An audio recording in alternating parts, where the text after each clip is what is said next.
అందరికీ నమస్కారం. నేను మీ రవికుమార్ను. ఈ వీడియో నచ్చితే లైక్ చేయండి, షేర్ చేయండి, సబ్స్క్రైబ్ చేసుకోండి. నేను వీడియో అప్లోడ్ చేయగానే ఇన్స్టెంట్గా అలర్ట్ పొందడానికి బెల్ సింబల్ ప్రెస్ చేసి ఆల్ సెలెక్ట్ చేసుకోండి. ఈ వీడియోలో నిధి వెబ్సైట్లో ఒక డీడీఓ గారి లాగిన్లో ఏపీజీఎల్ఏ డెత్ కేసు యొక్క అప్లికేషన్ని ఏ విధంగా సబ్మిట్ చేయాలి అనే విషయాలు తెలుసుకుందాం. ముందుగా nidhi.apcfss.in వెబ్సైట్లో ఎంటర్ చేసి మనకి ఇక్కడ లాగిన్ వద్ద సిఎఫ్ఎంఎస్ ఐడిని పాస్వర్డ్ని ఎంటర్ చేసి లాగిన్ అవ్వాలి. ఇలా లాగిన్ అయ్యాక మనకి ఇక్కడ ఆప్షన్స్ కనిపిస్తాయి. ESS, master data, HR and payroll, APGLI, reports, budget, SRIM ఇలా ఆప్షన్స్ కనిపిస్తాయి. ఇందులో ఏపీజీఎల్ఐ టైల్స్పై క్లిక్ చేసిన వెంటనే మనకి ఇక్కడ ఏపీజీఎల్ఐ ఎంప్లాయీ యాక్షన్స్ అలాగే డీడీఓ యాక్టివిటీస్ రెండు విధాలుగా మనకి చూపించడం జరుగుతుంది. ఇక్కడ డెత్ క్లెయిమ్స్ అనేవి డీడీఓ లాగిన్ ద్వారా మాత్రమే పంపించగలరు. ఇందులో మనకి ఏపీజీఎల్ఐలో డీడీఓ యాక్టివిటీస్ అనేది ఇక్కడ ఇవ్వడం జరిగింది. ఈ డీడీఓ యాక్టివిటీస్లో వాలంటరీ ఎన్హాన్స్మెంట్ ప్రపోజల్స్ డీడీఓ అని ఇక్కడ ఉంటుంది. అది ఎవరైతే ఇండివిజువల్స్ పెట్టుకున్న తర్వాత మళ్ళీ లాగిన్ ఇప్పుడు డీడీఓ గారికి వచ్చేటప్పుడు ఈ ఆప్షన్ ఉపయోగపడుతుంది. ఏపీజీఎల్ఐ ప్రెస్ ప్రపోజల్స్ అనేది డీడీఓ గారి లాగిన్లో ఇది ఎవరికైతే కొత్తగా ప్రపోజల్స్ పెడతారో వీటిపైన క్లిక్ చేస్తే కొత్త ఫ్రెష్ ప్రపోజల్స్ అనేది డీడీఓ గారి ద్వారా పంపించవచ్చు. అదేవిధంగా compulsory enhancement proposals up to slab rates ఏదైతే మినిమం స్లాబ్ రేట్స్ ఉంటాయో 800, 1200, 1300 ఏదైతే రేట్స్ ఉంటాయో ఆ రేట్స్కి ఎవరైతే ఆటోమేటిక్గా స్కేల్ మారిన తర్వాత ఎన్హాన్స్మెంట్ జరుగుతుందో వాళ్ళ యొక్క ప్రపోజల్స్ని ఇందులో పెట్టచ్చు. అదేవిధంగా లోన్ అప్లికేషన్స్ అనేది ఎవరైనా ఇండివిజువల్స్ పెట్టుకున్న తర్వాత ఈ డీడీఓ గారి లాగిన్కి వస్తుంది. అదేవిధంగా APGLI claim settlement applications other than death claims ఎవరైనా రిటైర్ అయిన సందర్భంలో ఎవరైనా ఉంటే ఆ క్లెయిమ్స్ అనేది డీడీఓ గారి ద్వారా ఇలా పంపించుకోవచ్చు. అయితే క్లెయిమ్ సెటిల్మెంట్ అప్లికేషన్ అనేది డెత్ క్లెయిమ్ అనేది మాత్రం డీడీఓ ద్వారానే మాత్రమే డీడీఓ లాగిన్లో మాత్రమే పంపించాలి. అది ఇండివిజువల్ లాగిన్ నుంచి పెట్టుకోవడానికి అవ్వదు. అంచేత డీడీఓ లాగిన్లో ఏదైతే claim settlement application death claim DDO అని ఉంటుందో దాన్ని క్లిక్ చేయాలి. క్లిక్ చేసిన వెంటనే ఇక్కడ డెత్ క్లెయిమ్ సెటిల్మెంట్ ఇక్కడ ఎంప్లాయీ ఐడి అడుగుతుంది. ఎంప్లాయీ ఐడి దగ్గర ఎంప్లాయీ ఐడి ఎంటర్ చేసి ఎవరైతే డెత్ అయ్యారో వాళ్ళ యొక్క ఎంప్లాయీ ఐడి ఎంటర్ చేసి గెట్ డేటా క్లిక్ చేయాలి. ఈ విధంగా వారి యొక్క బేసిక్ డీటెయిల్స్ అనేది మనకి ఇక్కడ డిస్ప్లే చేయడం జరుగుతుంది. Employee ID, name of the employee, surname, father name, gender, designation, marital status, disable category, pay scale, basic pay, date of birth, date of joining, అదేవిధంగా date of retirement, bank account number, IFSC code, bank name, PAN number, mobile number ఈ విధంగా details అనేది చూపించడం జరుగుతుంది.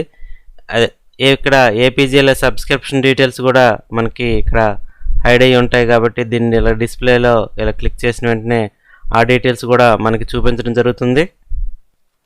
ఈ విధంగా మన policy number, monthly premium ఎంత, సమ్ ఇష్యూడ్ ఎంత, ఏజ్ అట్ ఎంట్రీ ఎంత, date of commencement of risk A date నుంచి, లాస్ట్ పేమెంట్ ఎప్పుడు, లాస్ట్ పేమెంట్ ఆఫ్ డిడక్షన్ ఎప్పుడు చేయాలి, డేట్ ఆఫ్ మెచ్యూరిటీ ఎప్పుడు అనేది ఇక్కడ మనకి డీటెయిల్స్ అనేది చూపించడం జరుగుతుంది.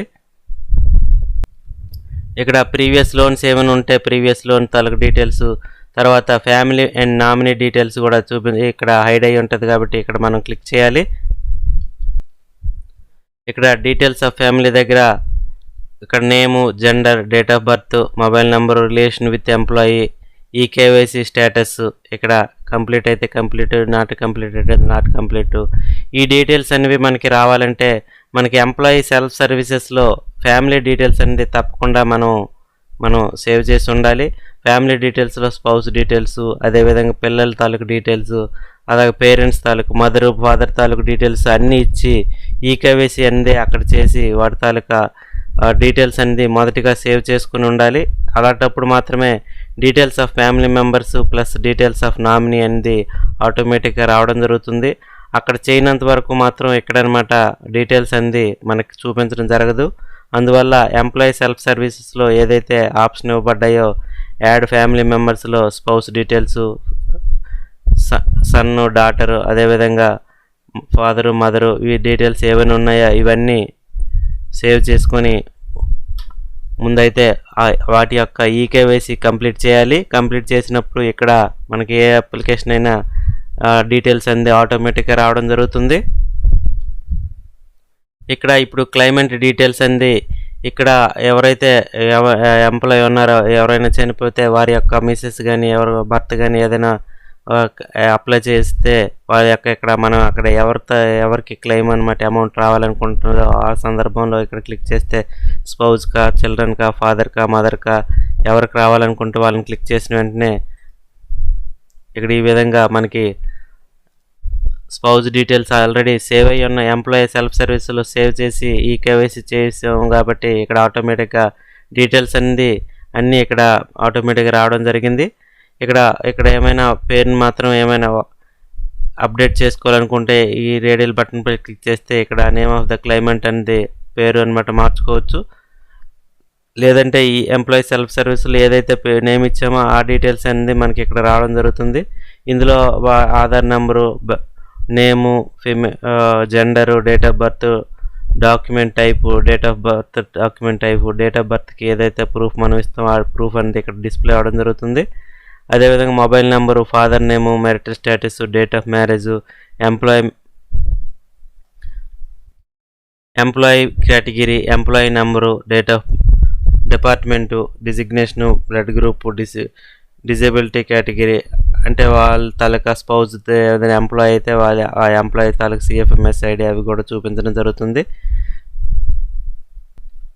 ఇక్కడ ఎవరైతే డెత్ క్లెయిమ్ తాలూకా బెనిఫిషరీ ఉంటారో బెనిఫిషరీ తాలూకా డీటెయిల్స్లో మనం ఇక్కడ బ్యాంక్ అకౌంట్ నెంబర్ అనేది ఇవ్వాల్సి ఉంటుంది, అలాగే IFSC కోడ్ ఇవ్వాల్సి ఉంటుంది. బ్యాంక్ తాలూకా ఫస్ట్ పేజ్ అనేది PDF ఇక్కడ అప్లోడ్ చేయాల్సి ఉంటుంది. అదేవిధంగా APGLI తాలూకా ఫామ్ ఏదైతే ఉంటుందో డెత్ క్లెయిమ్ ఫాము, ఆ డెత్ క్లెయిమ్ ఫామ్ ఫిల్ చేసి ఇక్కడ మనం స్కాన్ చేసి PDF రూపంలో మన DDO గారితో సంతకం చేయించి అది ఇక్కడ అప్లోడ్ చేయవలసి ఉంటుంది. తర్వాత ఎంప్లాయీ డెత్ డీటెయిల్స్ అనేది అక్కడ ఎవరైతే డెత్ అయ్యి ఉన్నారో వారి యొక్క డీటెయిల్స్ అనేది ఇక్కడ మనం ఇవ్వాల్సి ఉంటుంది. ఈ సందర్భంలో 4/5/2023 అని ఇక్కడ ఇవ్వడం జరిగింది. అదేవిధంగా కాజ్ ఆఫ్ డెత్ అనేది మనం ఇక్కడ రాయాల్సి ఉంటుంది. అదేవిధంగా 6 సంవత్సరాల్లో వినియోగించుకున్న మెడికల్ లీవ్ వివరాలు అనేది ఇక్కడ ఇవ్వాలి. మెడికల్ లీవ్ సర్టిఫికేట్ మీద ఏదైనా లీవ్స్ అవైల్ చేసుకుంటే ఇక్కడ ఎస్ అని క్లిక్ చేయాలి. క్లిక్ చేసిన తర్వాత ఇక్కడ మనకి from date, to date, name of the disease ఏమైనా మెడికల్ లీవ్ మీద అప్లై చేస్తే ఆ మెడికల్ లీవ్ యొక్క ఇక్కడ కాపీ అనేది ఇక్కడ ఎన్క్లోజ్ చేయాలి. నెక్స్ట్ డేట్ ఆఫ్ డెత్, ఇప్పుడు ఏదైతే డెత్ సర్టిఫికేట్ ఉంటుందో డెత్ సర్టిఫికేట్ని ఇక్కడ PDF అప్లోడ్ చేయాలి. అదేవిధంగా family member certificate, legal heir certificate ఉంటుందో ఆ లీగల్ హెయిర్ సర్టిఫికేట్ని కూడా PDF రూపంలో సేవ్ చేసి ఇక్కడ అప్లోడ్ చేయాలి. ఈ డిక్లరేషన్పై క్లిక్ చేసి ఇక్కడ సేవ్ అండ్ నెక్స్ట్ పై క్లిక్ చేయాలి. సేవ్ అండ్ నెక్స్ట్ పై క్లిక్ చేసిన వెంటనే తర్వాత మనకి అడ్రస్ డీటెయిల్స్ అనేది అడగడం జరుగుతుంది. ఈ విధంగా మనకి ఇక్కడ అడ్రస్ డీటెయిల్స్ అనేది మనకి అడగడం జరుగుతుంది. ఆ అడ్రస్ డీటెయిల్స్ కూడా నింపిన తర్వాత ప్రివ్యూ అండ్ కన్ఫర్మ్ పై క్లిక్ చేసి తర్వాత సైన్ చేస్తే ఆ డెత్ అప్లికేషన్ అనేది APGLI డిపార్ట్మెంట్ వారికి సక్సెస్ఫుల్గా చేరవేయబడుతుంది. ఆ తర్వాత అక్కడ APGLI వారు ఆ అప్లికేషన్ అప్రూవ్ చేస్తే ఆటోమేటిక్గా ఏదైతే బెనిఫిషరీ ఉంటారో ఆ బెనిఫిషరీ అకౌంట్లో డబ్బులు మొత్తం పడడం జరుగుతుంది. ఇటువంటి మరిన్ని వీడియోల కొరకు నా ఛానల్ సబ్స్క్రైబ్ చేసుకోండి. ఈ వీడియోని లైక్ చేసి షేర్ చేయండి. Thank you all.